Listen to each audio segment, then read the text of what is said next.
nous perdons une direction qui nous faisait comprendre que la répression seule n'est pas fonctionné et qui, effectivement, la répression vers un trafiquant extrêmement important, mais nous avons mis beaucoup plus en phase ce qu'on appelle prévention, réhabilitation, traitement et surtout comprendre l'aspect social qui est extrêmement important quand nous cause addiction parce que ce n'est pas un phénomène qui est en isolation, c'est un phénomène qui est extrêmement complexe et qui demande une réponse qui est multisectorielle, que tout le monde travaille ensemble pour amener un résultat beaucoup plus concret.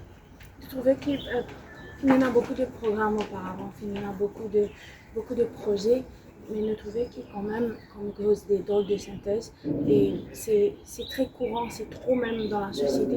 Comment pour enrayer ce problème?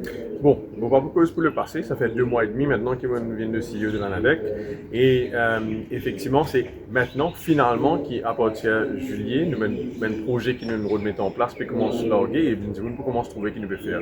Déjà, je regarde les autres qui peuvent nous mettre en place une approche communautaire par rapport à la prévention, donc effectivement, travailler dans le quartier, que nous plus une action en collaboration avec un habitant du quartier, mais des gens qui sont concernés et impactés par ça.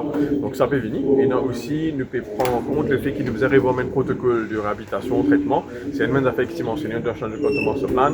C'est une affaire qui nous peut faire actuellement à l'ANADEC avec le soutien de mes partenaires comme le UN, WHO et même des autres development partners. Donc, il y a une réponse qui peut venir. Maintenant, quand nous cause la répression, parce qu'il nous a cause la répression aussi, surtout par rapport à ce qu'on appelle synthétique, déjà, il y a un steering committee, le Synthetic Containment Steering Committee qui se met au sein de l'ANADEC, et nous pouvons venir avec une recommandation claire. Within the next couple of weeks, nous pouvons mettre partie qui parle vers le Parlement, vers le bureau du Premier ministre, pour proposer des affaires concrètes par rapport à synthétique. Et après, nous travaillons actuellement là pour mettre en place ce qu'on appelle le Early Warning System, qui est une des affaires principales qui est mentionnée dans le National de Containment Plan. Pareil avec le soutien de main partie internationale pour qu'il y ait une réponse un peu plus rapide par rapport à la prolifération de la drogue synthétique. Moi, je le connais, une molécule évolue très vite et après, il est extrêmement accessible avec cette toxicité extrêmement forte. Donc, nous travaillons là et nous avons commencé à trouver des affaires concrètes. Et j'ai l'impression que surtout la drogue évolue plus vite qui répond par l'autorité. Est-ce qu'il est forcément vrai?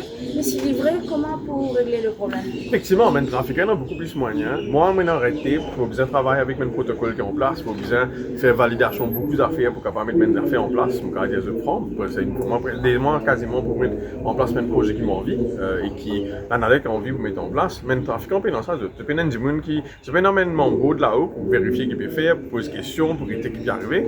Donc, j'étais dans un champ libre. Et après, j'ai accès à une technologie qui est beaucoup plus avancée, malheureusement. Effectivement, il y a des affaires qui nous font une demande par rapport à, surtout avec tous mes représentants, mes institutions qui travaillent dans le domaine, avec là-dessous et les autres personnes aussi, que nous pouvons collaborer, nous pouvons mettre en place un comité technique pour étudier mes affaires, comment pour capable demander l'aide qui peut besoin, un équipement qui peut besoin, mais aussi structurer sa réponse-là. Vous trouvez qu'il y a une meilleure coordination en termes de répression, quand même, en tant que journaliste, je peux trouver même saisie qui peut faire, même arrestation qui peut faire. Effectivement, et il y a aussi l'aspect du doc net qui vient en jeu et le fait qu'ils mènent trafiquants, ils mènent l'argent. Pour moi, nous devons galoper à l'argent. Il est extrêmement important qu'on comprenne sa filière qui peut venir parce qu'il y a une économie parallèle quasiment qui est à côté et nous devons attaquer ça. Je me réduire les autres après. Effectivement, oui, mais ça fait évoluer, mais nous aussi, dans notre approche, nous devons évoluer. Nous ne sommes pas capables de à la répression. Il est grand temps qu'ils nous revoient une politique de drogue en place et c'est une affaire, un mandat qui en a des qui non, et nous pouvons aller avec toutes les parties prenantes pour étudier qui nous pouvons mettre en place dans les mois à venir. Pour revenir à l'élaboration du rapport qui sera soumis au gouvernement, quelle a été le response comme si des participants? Très positif, le rapport cannabis, qui veut dire très très positif. Nous payons la finalise dans des sections du rapport qui est très important, il y a le Economic and Fiscal Impact Assessment, il y a le Public Health Impact Assessment. Donc nous attendons sa finalisation, ça des parties-là. Mais les autres consultations, une finie terminée et nous commence à drafter le rapport. Maintenant, est-ce qu'il peut y avoir un changement? Il peut dépendre de nos politiciens, des gens qui prennent des décisions dans le Parlement, dans le cabinet. Et ce rapport-là, il y a une affaire qui me dit bien dire, il est informé pas sur l'opinion, c'est même fait, c'est même fact, c'est même affaire qui est évidence, qui est evidence-based. Donc, nous pouvons faire nos plaidoyers que pour besoin et après, bien sûr, décision pour besoin prendre là-haut.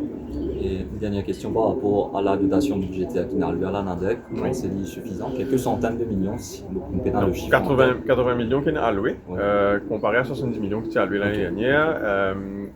Ça répond ça, beaucoup d'y aller de toute façon. Est-ce qu'il est suffisant ou pas? envie, mais j'allais en termes d'action qu'ils nous mettent en place. Pour moi, ça, là, c'est un petit budget, ça. L'impact qu'ils prennent vraiment, c'est ce qu'ils nous faire au terrain. Et c'est ça qui est beaucoup plus important. Pour moi, si nous réussissons à gagner ce l'impact qu'ils nous peut prévoir avec le programme qu'ils nous mettent en place, vous vous satisfait. Sinon, là, vous ne pas satisfait pour le moment. Par rapport à tout le monde met des affaires lentes, par rapport à tout ce qu'on appelle red tape, par rapport à tout le protocole qui est en place. Donc, on comprend un protocole, mais je dis à la semaine à l'ordre, là, je finis de dire qu'il est très compliqué, mais effectivement, c'est le secteur public et non, il y a des affaires qui est déjà en place et qui prend les temps. Voilà.